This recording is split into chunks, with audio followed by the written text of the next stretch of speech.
مسجد سے باہر نکلتے ہی مسلمان میں اور غیر میں کوئی فرق نہیں ہے، وہ بھی جھوٹ بول رہا ہے، یہ بھی جھوٹ بول رہا ہے، وہ بھی گالی دیتا ہے، یہ بھی گالی دیتا ہے، وہ بھی ماں کو لات مارتا ہے، یہ بھی ماں کو لات مارتا ہے، وہ بھی بھائی کا مال ہڑپ لیتا ہے، یہ بھی بھائی کا مال ہڑپ لیتا ہے، وہ بھی گندی چیزوں کو دیکھتا ہے، یہ بھی گندی چیزوں کو دیکھتا ہے، وہ بھی حرام طریقے سے کمائی کرتا ہے، بیاج کھاتا ہے، سود کھاتا ہے، رشوت لیتا ہے، یہ بھی بیاج کھاتا ہے، حرام کھاتا ہے۔ لوگوں نے ان اللہ والے سے کہا، کیا حضرت یہاں سے سامان خریدتے ہیں، وہاں مارکیٹ میں جاؤ، وہاں سستا ملتا، یہاں آپ سامان کیوں خریدتے، یہاں 1 روپے زیادہ ہے؟ تو حضرت نے فرمایا پورے کے پورے اسلام میں داخل ہو جانا، صرف نماز پڑھ لینے سے ہم مسلمان نہیں بن جائیں گے، صرف رمضان کے روزے رکھ لینے سے ہم مسلمان نہیں بن جائیں گے۔ آفٹر آل ایک بکری جس کو دنیا والے روزانہ ذبح کر کے مختلف طریقوں سے ان کو پکا کر کھا جاتے ہیں، اس بکری کے ساتھ بھی اگر ناانصافی ہوئی ہے، اللہ تعالیٰ قیامت میں بے زبان بکری کو بھی انصاف دلائے گا۔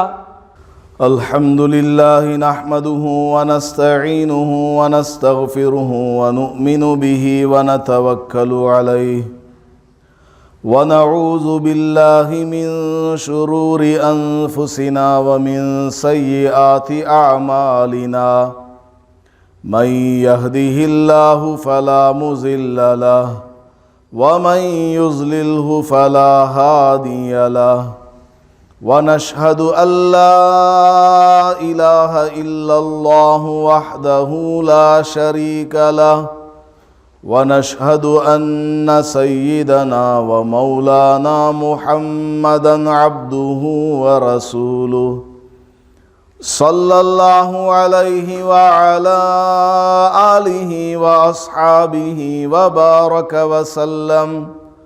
اما بعد فاعوذ باللہ من الشیطان الرجیم، بسم اللہ الرحمن الرحیم۔ یا ایہا الذین آمنوا ادخلوا فی السلم کافہ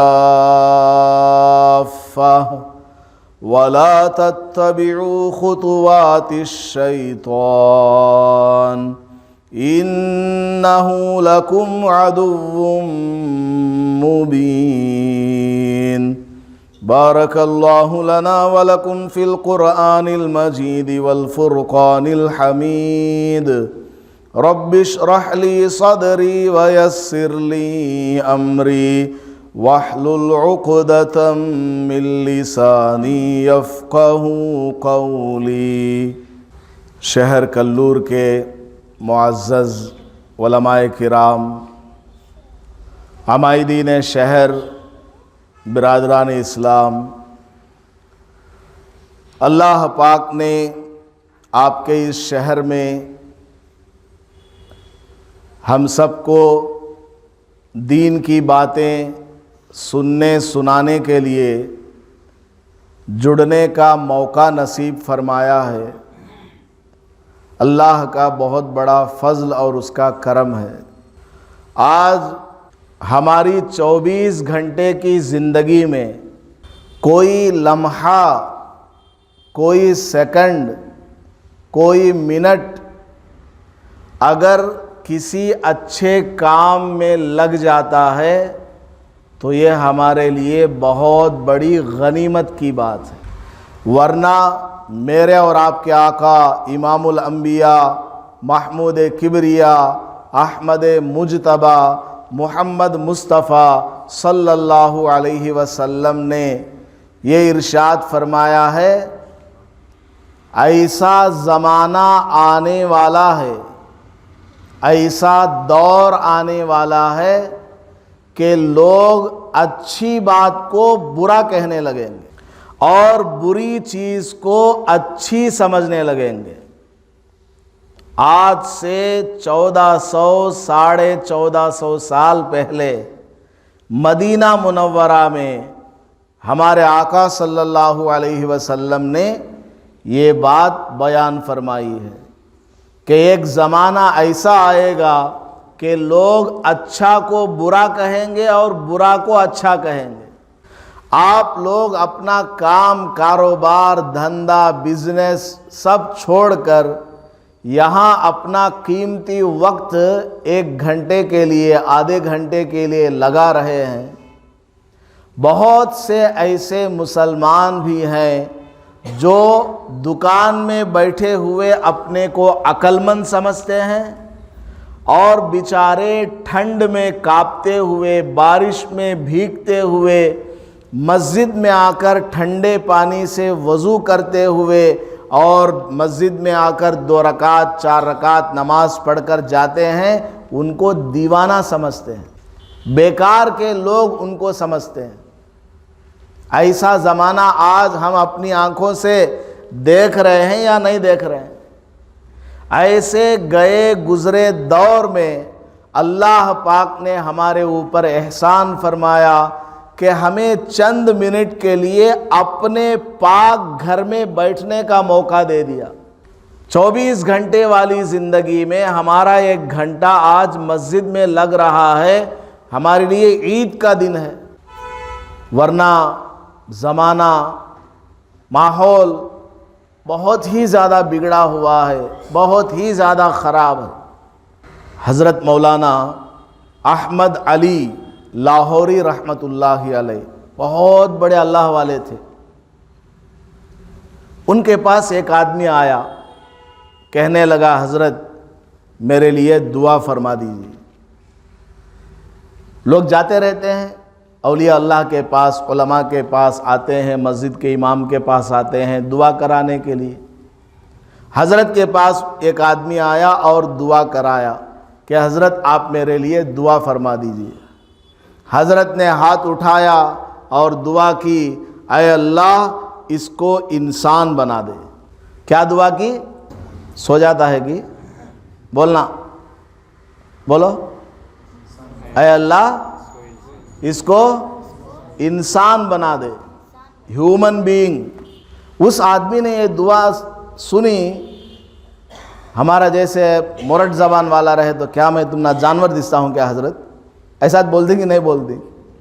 وہ آدمی کہنے لگا حضرت میں آپ سے دعا کرانے آیا ہوں، آپ شاید میرے لیے یہ دعا فرمائیں گے کہ تیری زندگی میں برکت ہو جائے، کمائی میں اضافہ ہو جائے، آل اولاد میں برکت ہو، لیکن آپ نے یہ کیا دعا فرمائی میرے لیے کہ اے اللہ اس کو انسان بنا دے؟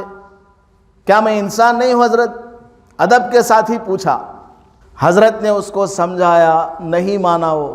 حضرت نے اپنی پگڑی اتاری، سر سے پگڑی اتار کر کے اس کو دے دی کہ دیکھو اس کو اپنے سر پہ رکھو اور تھوڑا شہر میں گھوم پھر کر کے آؤ، کچھ نہیں کرنا، کسی سے بات نہیں کرنی، بس گھوم پھر کر کے تم کو آنا ہے۔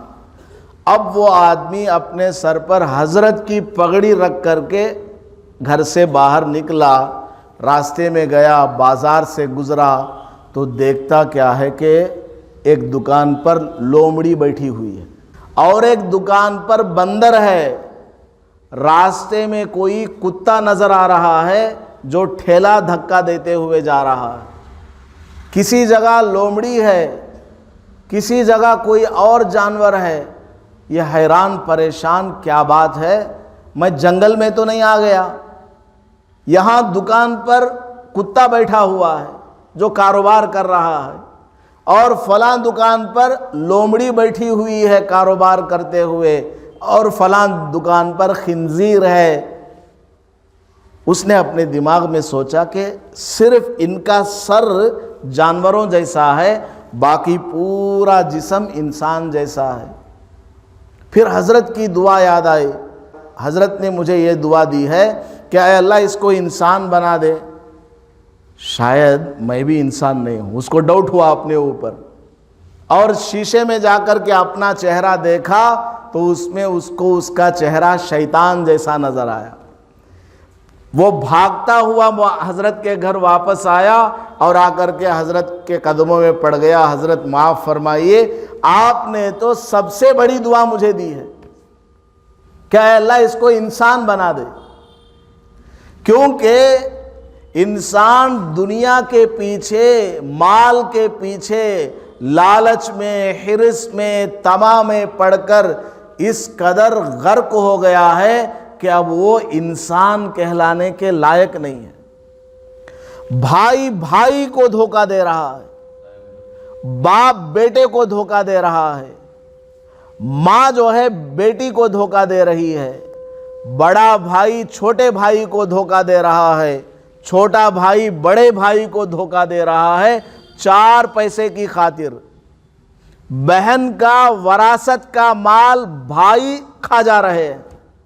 باپ نے مال کمایا، گھر بنایا، بینک بیلنس چھوڑا، انتقال ہو گیا، بھائیوں نے سارا مال قبضہ کر لیا اور بہن کو یہ کہہ کر کے دھکے دے دیا کہ ہم نے تمہاری شادی کرا دی ہے، بس جاؤ، وراثت میں کوئی حصہ نہیں ملے گا۔ حرام ہے وہ مال جو بہن کے حصے میں آنا چاہیے تھا باپ کے انتقال کے بعد، وہ مال اگر بھائی کھاتے ہوں بالکل حرام ہے، ناجائز ہے۔ باپ کی زندگی میں جو کچھ بہن کے ساتھ بھائیوں نے کیا وہ ایک تبرع ہے۔ باپ کا انتقال ہو گیا تو باپ کی جائیداد میں بہن کا بھی حصہ ہوگا جیسے بھائیوں کا حصہ ہے۔ تو حضرت نے دعا فرمائی کہ اے اللہ تو اس کو انسان بنا دے۔ آج میں اور آپ کلور کی جامعہ مسجد میں بیٹھے ہوئے ہیں، باوضو بیٹھے ہیں، اپنے دل میں جھانک کر کے دیکھیں کیا ہم بھی انسان کہلانے کے لائق ہیں؟ مسلمان تو بہت دور کی بات ہے، کلمہ لا الہ الا اللہ محمد الرسول اللہ کہلانے والا وہ تو بعد میں آئے گا اس کا نمبر، کم از کم ہم انسان کہلانے کے بھی لائق ہیں یا نہیں؟ میں اپنے دل میں جھانک کر کے دیکھوں میرا دل کیسا ہے، میری آنکھ کیسی ہے، دوسرے کی بہو بیٹی پر میری آنکھ پڑ رہی ہے، دوسرے کی مال، دوسرے کی دولت کو، دوسرے کے مال کو للچائی ہوئی نظروں سے ہم دیکھ رہے ہیں، سامنے والے کو ہم دھوکہ دے کر کے دوسرے کی زمین اپنی کہہ کر کے بیچ رہے ہیں۔ ہماری زبان انسانوں والی ہے یا درندوں والی ہے؟ ہم راستوں میں چلتے ہیں تو انسان کی طرح چلتے ہیں یا شکاری بھیڑیے کی طرح چلتے ہیں کہ جو ہاتھ میں آ جائے اس پر قبضہ کر لو؟ ہر آدمی اپنے دل میں جھانک کر کے دیکھے کہ بالآخر میں انسان بھی کہلانے کے لائق ہوں یا نہیں، یا انسانی شکل میں کوئی درندہ ہوں، حیوان ہوں؟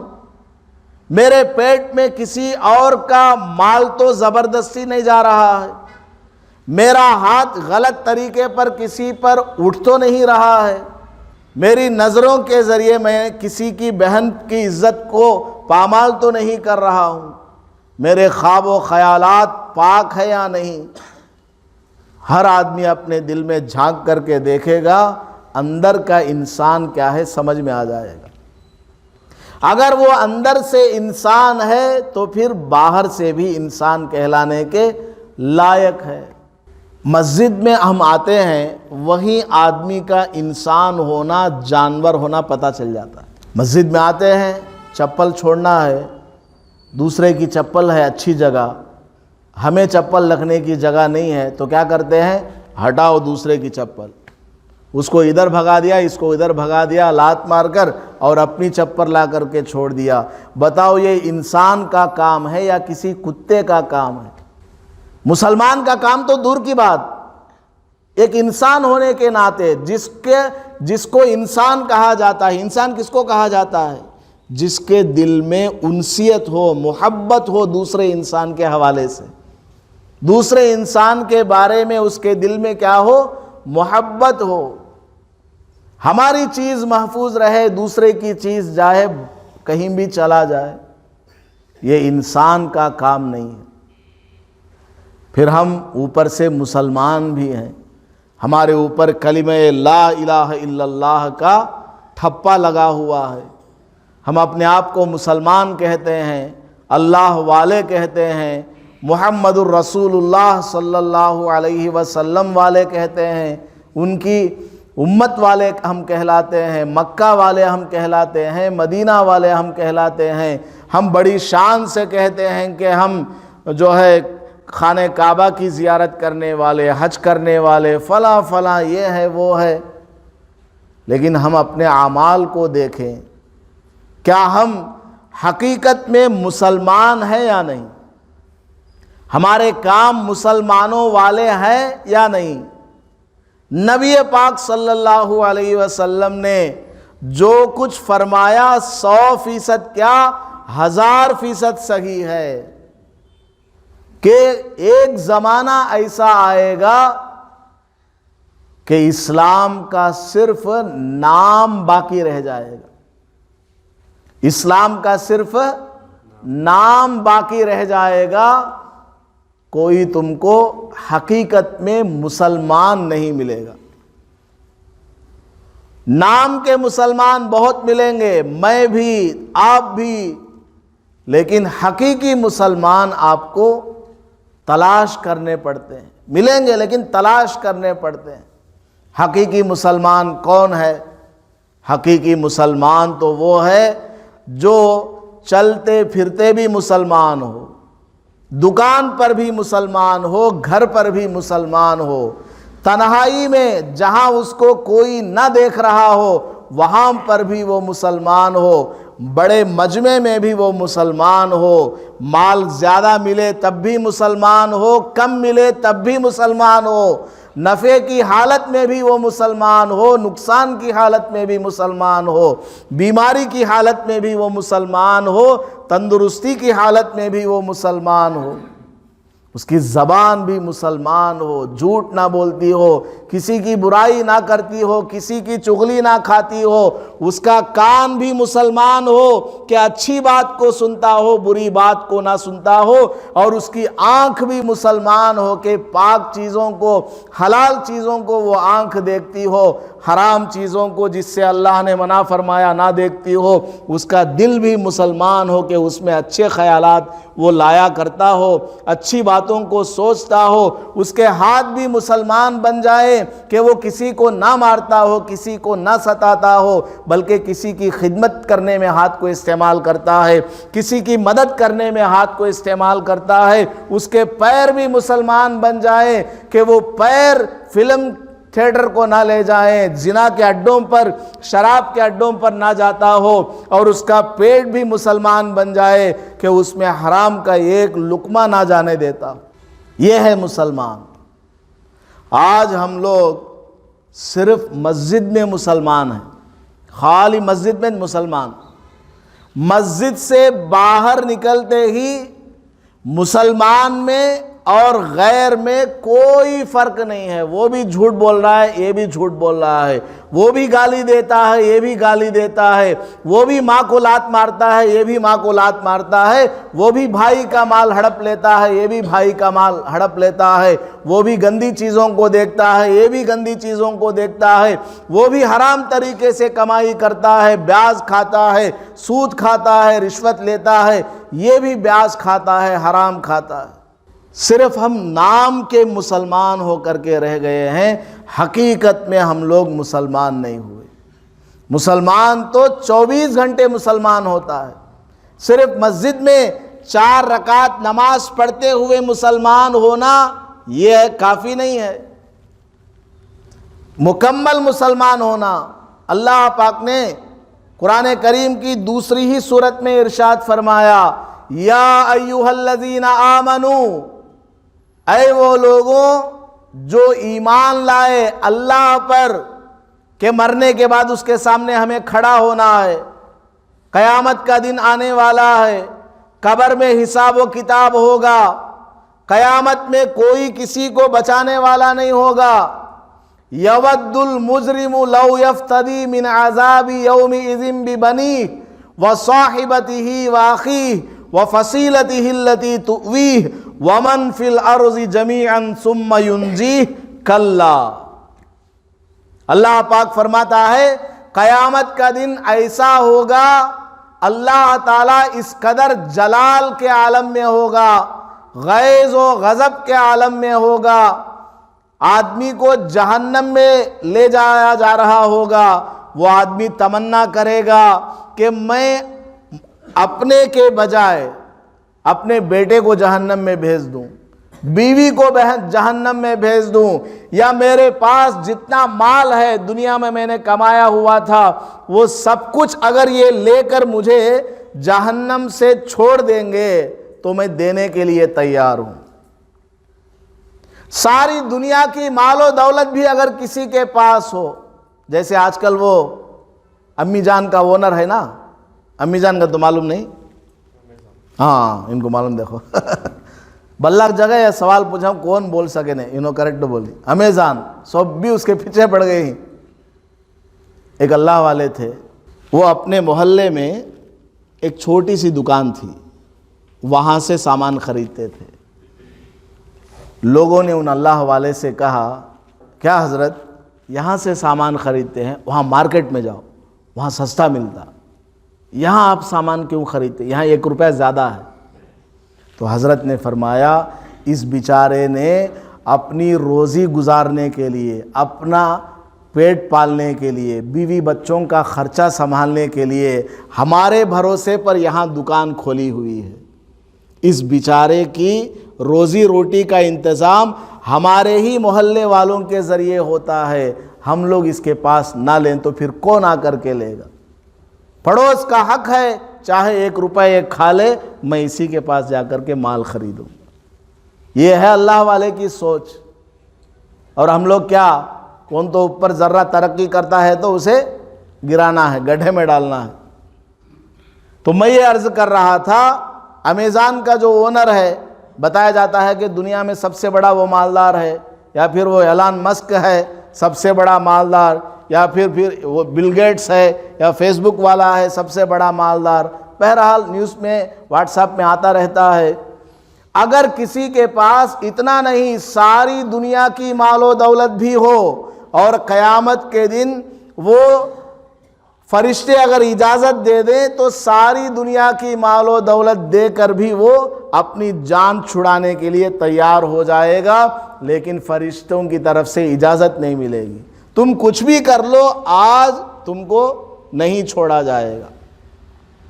قیامت کا دن ایسا ہے، اللہ پاک فرماتا ہے جن کا ایمان ہے قیامت پر اور اللہ پر ایمان ہے، سن لو، ادخلوا فی السلم کافہ، اسلام میں پورے اتر جاؤ، پورے کے پورے اسلام میں داخل ہو جانا۔ صرف نماز پڑھ لینے سے ہم مسلمان نہیں بن جائیں گے، صرف رمضان کے روزے رکھ لینے سے ہم مسلمان نہیں بن جائیں گے، سال میں 1 مرتبہ زکوٰۃ دے کر کے ہم اپنے آپ کو مسلمان نہیں کہلا سکتے، زندگی میں 1 مرتبہ حج کر کے ہم اپنے آپ کو مسلمان نہیں کہلا سکتے، جب تک کہ ہم پوری کی پوری اسلامی تعلیمات کو قبول نہ کر لیں اور عمل میں نہ لے آئیں۔ آج ہماری شادیوں کا حال دیکھ لیجئے، کس قدر اس میں خرابیاں، شادی سے پہلے منگنیوں کی خرابیاں، منگنیوں میں لوگ اس قدر پیسہ ضائع کر رہے ہیں کہ ان منگنیوں میں خرچ ہونے والا پیسہ ایک شادی میں استعمال کیا جا سکتا ہے۔ اس قدر پیسہ منگنیوں میں تباہ و برباد کیا جا رہا ہے۔ یہ سب ظلم ہے لڑکی والوں کے اوپر، اور یہ نہ سمجھے کہ کوئی نہیں دیکھ رہا ہے، اوپر سے وہ سب دیکھ رہا ہے، اللہ تعالیٰ دیکھ رہا ہے۔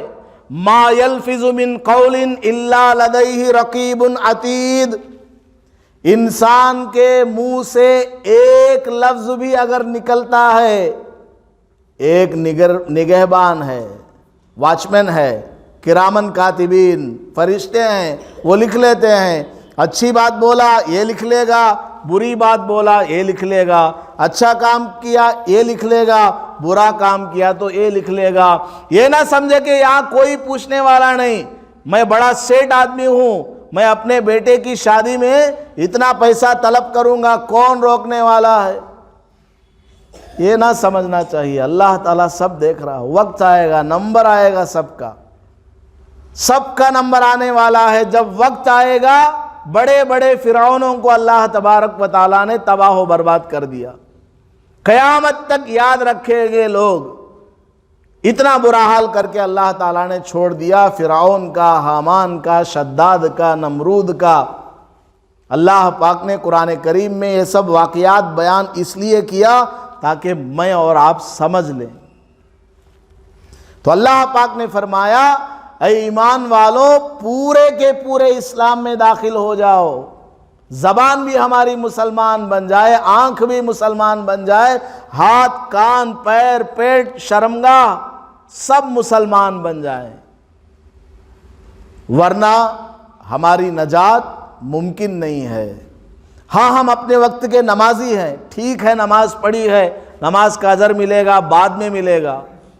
بہن کا جو مال کھا لیا، پڑوسی کا جو حق دبایا، فلاں کی طرف جو بری نظر اٹھا کر کے دیکھا، یا فلاں کو جو گالی دی ہے، ان سب کا پہلے حساب چکاؤ، ان سب کا پہلے حساب چکاؤ۔ حتیٰ کہ حدیث میں آتا ہے بے سینگ والی بکری، بے سینگ والی بکری اللہ کے سامنے کھڑی ہوگی، اللہ تعالیٰ پوچھے گا اے بکری کیا بات ہے؟ وہ بکری کہے گی اے اللہ میرے سر میں تو سینگ نہیں تھے، فلاں بکری کے سر میں سینگ تھے، دنیا میں اس نے مجھے مارا تھا۔ اللہ تعالیٰ اس کو زندہ کرے گا، لاؤ بلا کے لاؤ اس کو، تم نے اس کو مارا تھا نا، اب تمہاری سینگ کاٹ دی جائے گی، اس کو سینگ عطا کی جائے گی، لے مار۔ آفٹر آل ایک بکری جس کو دنیا والے روزانہ ذبح کر کے مختلف طریقوں سے ان کو پکا کر کھا جاتے ہیں، اس بکری کے ساتھ بھی اگر ناانصافی ہوئی ہے، اللہ تعالیٰ قیامت میں بے زبان بکری کو بھی انصاف دلائے گا۔ آج ہم یہ کلمہ پڑھنے والے کو گالی دیتے ہیں تو کیا کل قیامت میں ہمیں جواب نہیں دینا؟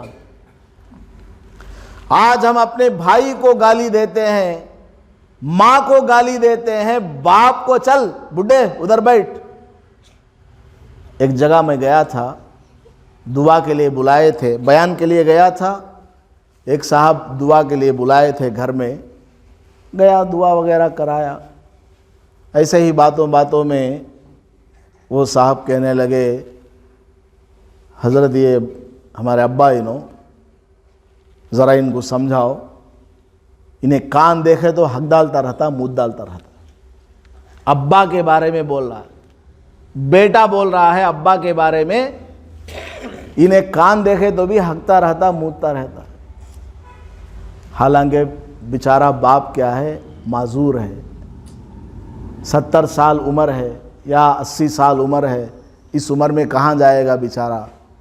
کمر بھی ٹوٹی ہوئی ہے، پیر بھی صحیح سے کام نہیں کرتے، کڈنی بھی ساتھ نہیں دیتی، تو پیشاب پاخانہ تو کہیں بھی ہو جاتا ہے۔ جوانوں کا پیشاب پاخانہ ہو جاتا ہے۔ آج کا دور اتنا خراب ہے، ہر چیز ڈپلیکیٹ۔ اصلی چیز کیا ہے بولندے؟ اسلام۔ اصلی چیز اگر آج دنیا میں کوئی باقی ہے تو وہ اسلام ہے، اور اسلام کی مقدس جگہیں ہیں، باقی سب ڈپلیکیٹ، سب ڈپلیکیٹ۔ کھانے پینے کی چیزیں، استعمال کرنے والی چیزیں سب ڈپلیکیٹ ہیں۔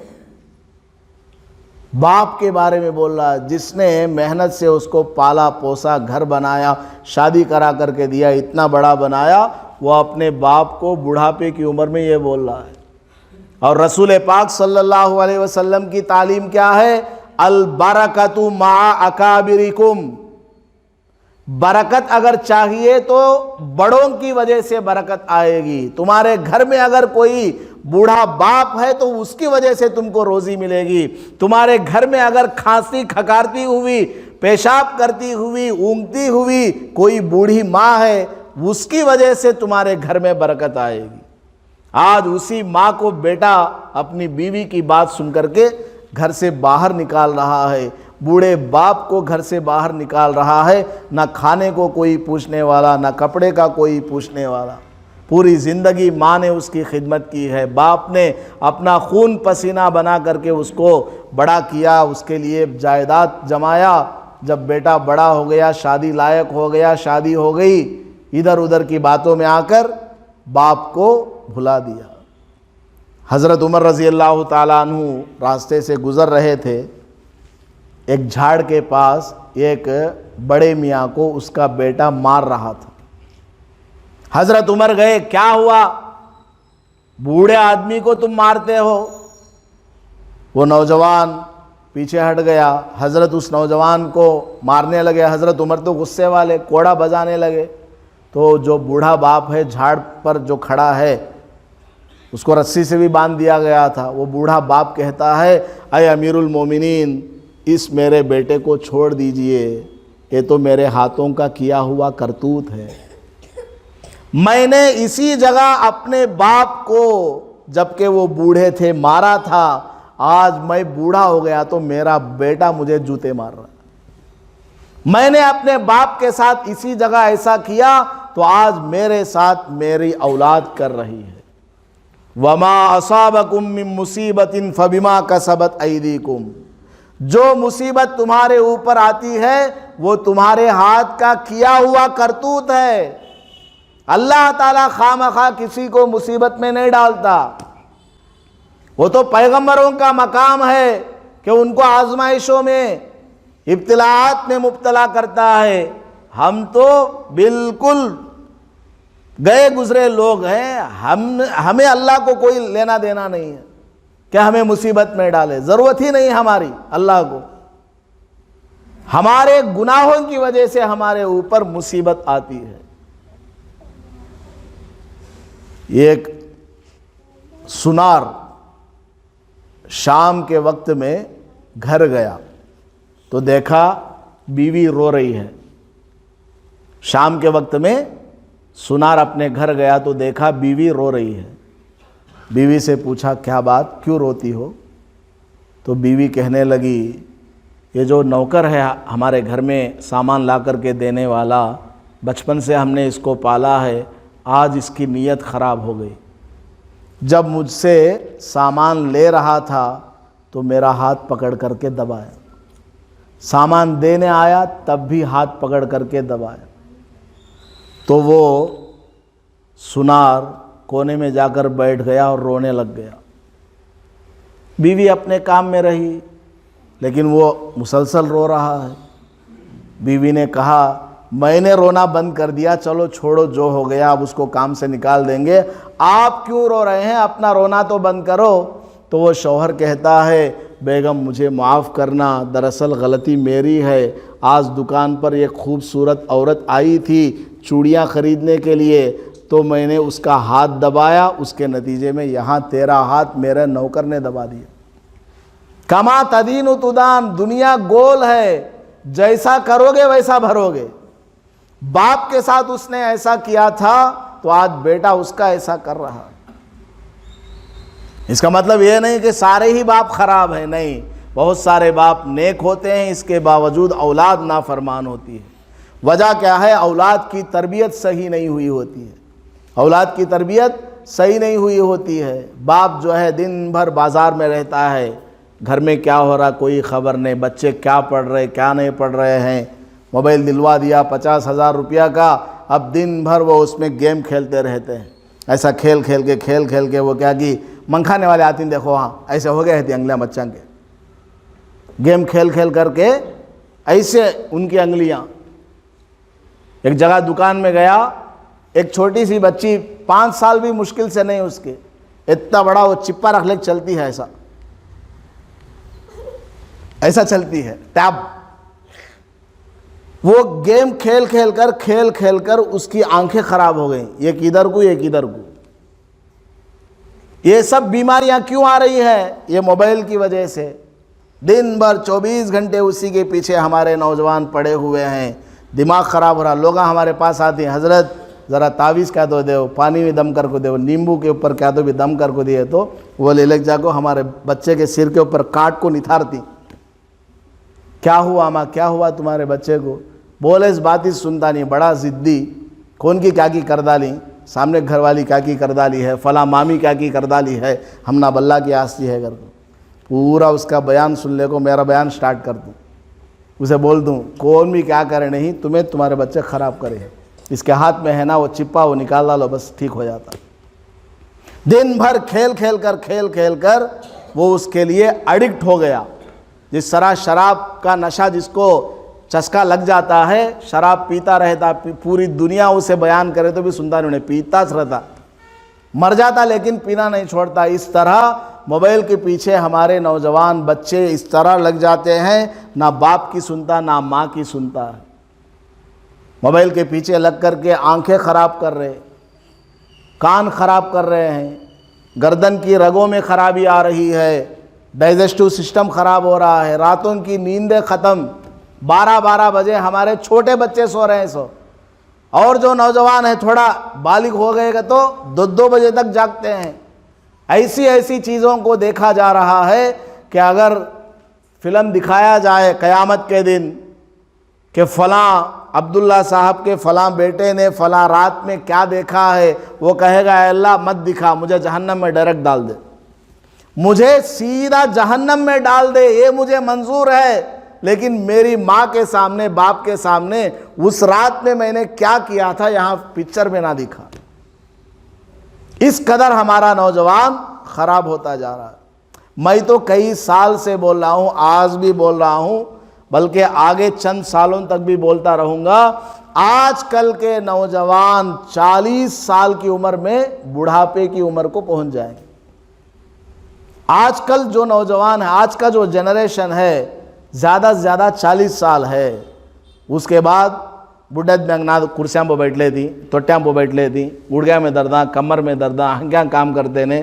ابا کو دیکھ لے تو مامی سمجھ لیتا, مامی کو دیکھ لے کو کون کی سمجھ لیتا. اس قدر کمزوری ہماری نوجوانوں کے اندر آ رہی ہے. کتنے رشتے ایسے ٹوٹ گئے ہیں, نوجوانوں کی شادیاں ہو رہی ہیں, رشتے ٹوٹ رہے ہیں. کیوں ٹوٹ رہے؟ نہ شوہر کو پتا کہ بیوی کا کیا حق ہے, بیوی کو کچھ نہیں پتا کہ شوہر کا کیا حق ہے. ماں ادھر بیٹی کو سکھا کر کے بھیجتی ہے, وہاں جانے کے بعد تو ایک دم ہٹلر بن جانا, گھر میں تو اونر نہیں, تیرا آرڈر چلنا تیرے ساس کے اوپر. اور ادھر ماں جو ہے اپنے بیٹے کو سکھاتی ہے, جو آ رہی ہے پورے کاماں کرنا انہیں, نوکرانی بننا انہیں. کیسی زندگیاں ہماری گزریں گی, کس طریقے سے ہم لوگ کامیاب ہوں گے. تو میں یہ عرض کر رہا تھا کہ اگر آپ باپ ہیں تو باپ ہونے کا حق ادا کیجئے اولاد پر. اگر آپ بیٹے ہیں, بیٹا ہونے کا حق ادا کیجئے ماں باپ کی خدمت کر کے. اگر آپ شوہر ہیں تو شوہر ہونے کا حق ادا کیجئے بیوی کے ساتھ. اگر آپ پڑوسی ہیں, پڑوس کا حق ادا کیجئے. حضرت عبداللہ ابن مبارک رحمۃ اللہ علیہ, بہت بڑے اللہ والے, ان کے پڑوس میں ایک غیر مسلم تھا, یہودی. اس نے اعلان کیا میرا گھر 2000 دینار میں بیچ رہا ہوں. خریدنے والے آئے, گھر پورا دیکھے, پورا اچھا ہے لیکن ریٹ بہت زیادہ ہے. گھر کا ریٹ تو مارکیٹ ریٹ 1000 دینار ہے, 2000 دینار میں کیوں بیچ رہے ہو؟ تو وہ یہودی کہنے لگا, یہودی مسلمان کا پکا دشمن, وہ کہنے لگا میرے گھر کی قیمت تو صرف 1000 دینار ہے, لیکن میرے پڑوس میں جو حضرت ہے نا, حضرت عبداللہ ابن مبارک, اس جیسا نیک پڑوسی تم کو پورے شہر میں نہیں ملے گا. اس کے پڑوس میں تم کو گھر مل رہا ہے, اس وجہ سے تم کو 1000 ایکسٹرا دینا پڑے گا. میں اپنی مجبوری کی وجہ سے گھر بیچ رہا ہوں, ورنہ میں یہاں سے نہیں جاتا. اتنے اچھے پڑوسی ہیں حضرت. یہ اس طرح کاروبار چلتا رہا. ایک دن حضرت کو معلوم ہوا, حضرت عبداللہ ابن مبارک کو, کہ میرا پڑوسی اپنا مکان بیچ کے جا رہا بیچارہ. کیا بات ہے؟ قرض میں ڈوب گیا ہے, 2000 دینار کی ضرورت ہے. تو حضرت نے اس کو 4000 دینار ہدیے میں پہنچا دیا کہ میرا پڑوسی ہے بیچارہ, پریشان ہے, قرض میں ڈوبا ہوا ہے, لے جاؤ 4000 دینار ہدیہ کر کے آؤ. 2000 قرض میں ادا کر لو, 2000 اپنے پاس خرچ کے لیے رکھ لو. یہودی کے پاس مال آیا, دیکھا, خوش ہو گیا, 2000 قرض میں ادا کیا, 2000 خرچ میں رکھ لیا, اور حضرت کے قدموں میں آ کر کے مسلمان ہو گیا. نہ کوئی قرآن کی آیت سنائی حضرت نے, نہ کوئی حدیث پڑھ کر کے سنائی, نہ اس کے سامنے بیان کیا, نہ تبلیغ ہے, نہ دعوت ہے, کچھ بھی نہیں ہے. صرف اس کی خدمت کرنے کی وجہ سے وہ آدمی جو ہے مسلمان بن گیا, اپنا دھرم ہی بدل دیا. دشمن اسلام اپنا دھرم بدل رہا ہے ان کے اچھے اخلاق کی وجہ سے. وہ اپنے پڑوسی کو جانے نہیں دیتے اور ہم اپنے پڑوسی کو رہنے نہیں دیتے. انہیں چل جانا ہے, گلی خالی کرال چل جانا, اس کا کومپا ڈب جانا, دن بھر رات بھر اوج خواب میں دستا رہتا. انہیں جل گئے سکا, مر گئے سکا, سانپ آ کو اسے کاٹ ڈالے سکا, اس کے دکان میں انگار پڑ گئے سکا. ہم مسلمان کہلانے کے لائق ہیں. پڑوسی ہے تو پڑوسی کا حق ادا کیجئے. آپ مسجد کو آتے ہیں, مسجد کا حق ادا کیجئے. وقت ختم ہو رہا ہے, 2-4 باتیں بتاتا ہوں. مسجد کا نام آ گیا, اللہ نے کہلوا دیا. بخاری شریف کی حدیث ہے. کسی کو تلاش کر رہے ہیں حضور صلی اللہ علیہ وسلم. صحابہ سے حضور نے پوچھا, ارے بھائی وہ ایک آدمی تھا کالے رنگ کا, مسجد میں جھاڑو لگاتا تھا, وہ کہاں ہے؟ تو صحابہ نے کہا حضرت اس کا انتقال ہو گیا. اس کا انتقال ہو گیا, ہم نے آپ کو نہیں بتایا, معمولی آدمی ہے, جنازے کی نماز ہم نے پڑھا دی ہے, اس کی دفن بھی کر دیا. حضور صلی اللہ علیہ وسلم بالکل جوش میں آ گئے. اچھا اس کا انتقال ہو گیا, چلو کہاں دکھاؤ اس کی قبر. قبر کے پاس تشریف لے گئے اور وہیں حضور نے کھڑے کھڑے دوبارہ نماز جنازہ پڑھا. وہیں کھڑے کھڑے قبر کے پاس دوبارہ نماز جنازہ اپنی پڑھ لی.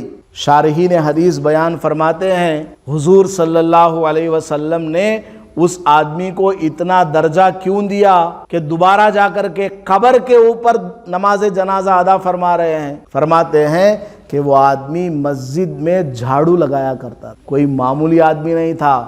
مسجد میں اللہ کا گھر صاف کرنے والا. کسی مالدار کے گھر میں اگر کتا بھی ہے تو لوگ اسے بھی عزت کر دیں, یہ آکو ہمارا سوکار کا کتا ہے, بولتے کہ نہیں بولتے. اللہ کے گھر کی صفائی کرنے والا ہے وہ. اس کا اتنا بڑا مقام, انتقال بھی ہو گیا, دفن بھی ہو گیا, نماز جنازہ سب کچھ ہو گیا.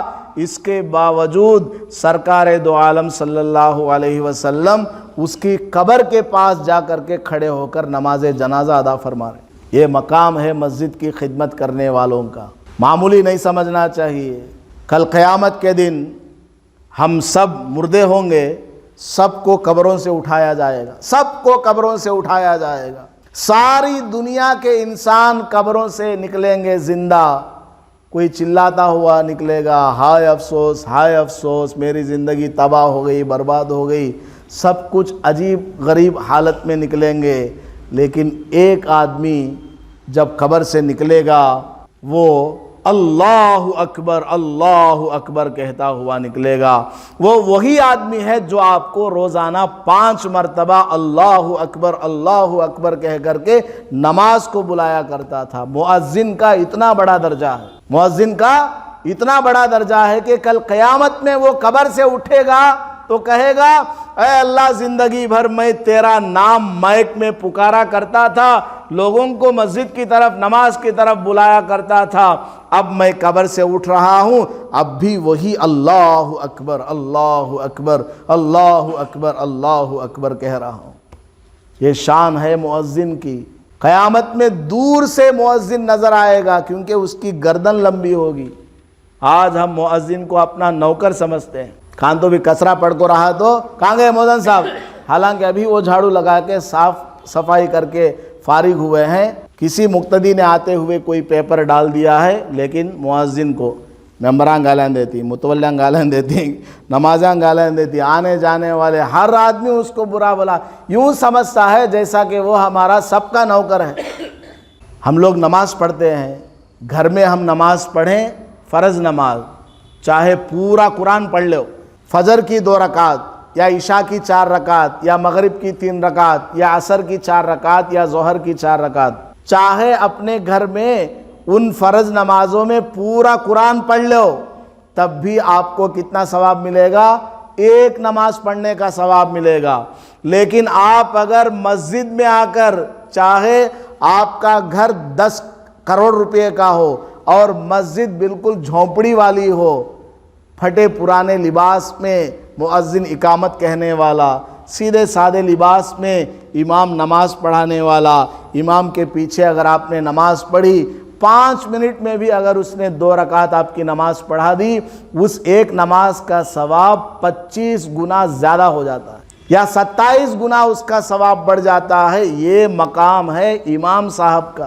اور آپ کو صرف, مقتدی کو صرف 25 نماز کا ثواب ملے گا، لیکن اس امام کو کتنا ثواب ملے گا معلوم ہے؟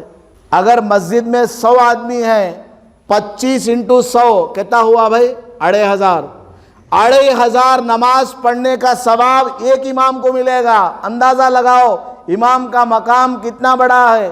مؤذن امین ہے، امام ضامن ہے، بہت بڑا مقام ہے امام کا اور مؤذن کا، اور ہم امام کو اور مؤذن کو کیا سمجھتے ہیں؟ بالکل یہ سمجھتے ہیں کہ یہ لوگ نچلے درجے کے لوگ ہیں۔ کل قیامت میں پتہ چلے گا، موت کے بعد پتہ چلے گا کہ یہ قرآن پڑھنے والے، حدیث پڑھنے والے، نماز پڑھانے والے، مسجد میں جھاڑو لگانے والے، اذان کہنے والے، ان کا مقام بڑا ہے یا فلاں کروڑ پتی کا مقام بڑا ہے۔ آج 2022 چل رہا ہے، 120 روپیہ پیٹرول ہے، تیل کی پیکٹ 180 روپیہ ہے، ہر چیز میں مہنگائی ہے، لیکن ہم وہی تنخواہ پرانے زمانے کے آدم علیہ السلام کے زمانے میں جو تنخواہ دیتے تھے وہ تنخواہ ابھی بھی ہے۔ 2000 کھیڑے میں 2000 3000 4000 5000 ذرہ کھینچتے کھینچتے تو 10 یا 12 انہوں ذرا سمجھا کو نصیحت کرے تو 15 تک پہنچتے ہیں۔ 15 ہو گئے تو اس کے آگے نہیں بڑھتے۔ کیا آپ کے گھر میں 15,000 روپے میں ساری ضرورتیں پوری ہو جاتی ہیں؟ بادشاہ اورنگزیب رحمۃ اللہ علیہ فجر کی نماز پڑھنے کے لیے مسجد میں تشریف لائے۔ امام صاحب نماز پڑھا رہے ہیں، نماز میں قرآن پڑھنے میں کچھ ہٹک آ گیا، سورہ بھول گئے۔ خیر نماز پڑھا دی، نماز مکمل ہو گئی۔ بادشاہ سلامت اورنگزیب رحمۃ اللہ علیہ اپنے دربار میں گئے اور آرڈر جاری کیا کہ اس امام کی تنخواہ کو بڑھا دو۔ کریکٹی تمہیں سنی سو، امام کو نکالو کر کو بولے نہیں، امام کی تنخواہ میں اضافہ کر دو۔ لوگوں نے پوچھا حضرت اس نے تو غلطی کی ہے، نکال دینا چاہیے مسجد سے، آپ تو اس کی تنخواہ بڑھا رہے ہیں۔ تو بادشاہ اورنگزیب رحمۃ اللہ علیہ نے فرمایا، ارے بھائی اس کے ذہن میں گھر کا کوئی ٹینشن ہے، اسی وجہ سے نماز میں غلطی آ گئی ہے۔ اگر وہ پرسکون ہوتا، اطمینان کی حالت میں ہوتا تو بالکل جیسے پہلے نماز پڑھایا کرتا تھا ایسے پڑھا دیتا۔ اس کو بھی کوئی ٹینشن ہے، اضافہ کر دو، کچھ تنخواہ بڑھا دو، ٹینشن دور ہو جائے۔ ایسے اولیاء اللہ تھے۔ ہم لوگ کیسے ہیں؟ امام صاحب کو ذرے نوے کپڑے میں دیکھنا نہیں، پیٹ میں انگار پڑ جاتے، باہ امام صاحب کا ڈریس دیکھ رہے، ذرے نوے چپلاں پہن لے۔ عید کے دن امام صاحب اگر چلے گئے تو لوگ دیکھتے ہاں کانگی مار لگا گی حضرت چپلاں۔ امام صاحب اگر اسکوٹر میں جاتے ہیں گے تو پہلے چلے گاتے تھے نماز کو، پھر سائیکل میں آئے، اب اسکوٹر میں، سما بڑی آپ کو ہیلی کاپٹر میں آتی کیا کہ رے با پورے محلے کو لوٹ ڈالتے ہیں۔ ارے بھائی وہ لوٹ نہیں رہے ہیں، اللہ تعالیٰ دلوا رہا ہے، آپ کے ذریعے دلوا رہا ہے، اللہ تبارک و تعالیٰ ان کو دے رہا ہے۔ چاہے باہر سے امام صاحب کو، مؤذن صاحب کو ماہانہ کروڑ روپیہ بھی مل رہا ہو، آپ مسجد کے ذمہ دار ہونے کی وجہ سے آپ اپنی ذمہ داری پورا کرو، ان کی تنخواہ برابر دو۔ امام صاحب موٹے ہو گئے تو بھی پریشانی، کیا کھاک مر جاتے ہیں کہ اتنے موٹے ہو جاتے ہیں۔ اگر امام صاحب دبلے ہیں، موٹے ہی نہیں ہو رہے، کتنا کھاتے ہی کانگ جاتا ہے کہ اتنا کھاتے ہیں کدھر جاتا ہے معلوم نہیں ہوتا۔ امام صاحب ہو یا مؤذن صاحب ہو یا مسجد میں خدمت کرنے والے ہوں، معمولی لوگ نہیں ہیں۔ کل قیامت میں پتہ چلے گا امام کیا ہے، مؤذن کیا ہے، مسجد کی صفائی کرنے والا کیا ہے، تب پتہ چلے گا۔ تو خیر میں یہ عرض کر رہا تھا، ہمیں ہر ایک کا حق ادا کرنا، ہر ایک کا حق۔ اگر ہم باپ ہیں تو باپ ہونے کا حق ادا کرے، بیٹے ہوں تو بیٹے ہونے کا حق ادا کرے، شوہر ہو تو شوہر ہونے کا حق ادا کرے۔ آپ مسجد کو آنے والے ہیں، اللہ کے گھر میں آپ آ رہے ہیں تو اس کا حق ادا کریں، اس کی صفائی کریں۔ کہیں کچھ پڑا ہوا ہے یہ نہ کہیں کہ مؤذن کر لیں گے، مؤذن کا یہ کام ہے، نہیں، میرے اللہ کا گھر ہے، میں صاف کروں گا۔ یہ میرے اللہ کا گھر ہے، میرا بھی اس میں حق ہے، ذمہ داری ہے، میں صاف کروں گا۔ اس کی نالی صاف کریں۔ نوجوانوں کو ایک نسخہ بولتا ہوں، اچھے آرس مل لگا تو نوجوانوں کو ان کے اماں ابا دھنڈاتے رہتی، 200 رشتے دیکھ لے تو بھی ہمارے بچے کو اچھے آرساں ملتے نہیں۔ اب کیا کہ جنت سے ٹپک کو آنا، ان کے واسطے اسپیشل سی وہ سیٹلائٹ میں ایلان مسک کی راکٹ میں اتر کو آنا۔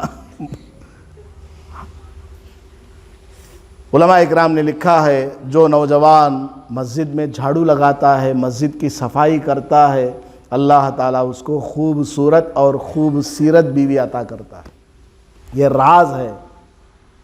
جو لوگ مسجدوں میں جھاڑو لگاتے ہیں، یہ مسجد کی صفائی کرنا جنت کے حوروں کی مہر ہے، تو اس کا اثر اس کے اندر ہے کہ جو نوجوان دنیا میں جھاڑو لگاتے ہیں، اللہ پاک دنیا میں بھی ان کو خوبصورت اور خوبصیرت بیوی عطا کرے گا۔ تو مسجد کی صفائی کریں، مسجد کے مال کی حفاظت کریں، اگر آپ مسجد کے ذمہ دار ہیں تو ذمہ دار ہونے کا بھی حق ادا کریں۔ آخری بات ایک ہنسی مذاق والی کہہ دیتا ہوں۔ تقریباً 2004 میں یا 2005 میں ہمارے شہر میں کڑپے سے ایک بڑے مفتی صاحب آئے تھے۔ میں جب تھوڑا چھوٹا تھا، انہوں نے بیان میں ایک بات کہی، آج کل ہمارا مسلمان کس قدر مسجد سے دور ہے۔ انہوں نے فرمایا ایک آدمی بکریاں چرا رہا تھا، ایک آدمی بکریاں چرا رہا تھا۔ گاؤں میں تو مسجد اور کھیت سب برابر قریب قریب ہی رہتا ہے۔ وہ بکریاں چر رہی ہیں، ان میں سے ایک بکری بھاگتے بھاگتے مسجد میں آ گئی۔ اب مسجد میں موذن ماموں بیٹھ لکھی، بکری آ گئی ہے مسجد کے اندر۔ اگر متولی صاحب نے دیکھ لیا تو مؤذن کی خیریت نہیں، کیا جی بکری آ گئے ہے تو بھی خاموش بیٹھ لے گھی نا پان چوالے کو، بکری کو بھگانا نہیں، کیا صاف نہیں کرنا کیا۔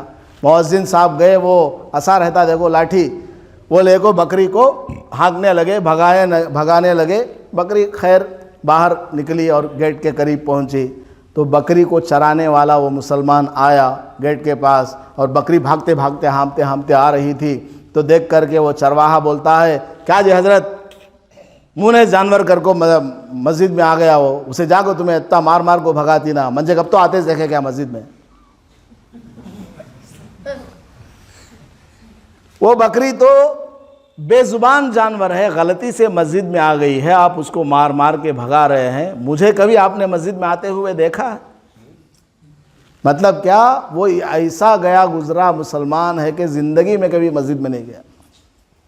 یہ حالت ہے ہمارے مسلمانوں کی، نماز پڑھنے نہیں آتے، مسجد میں جو تعلیم ہوتا ہے یا بیان ہوتا ہے، تفسیر ہے، کچھ نہیں سنتے ہیں تو ہم اپنی زندگیوں میں ایمان کیسے لائیں گے؟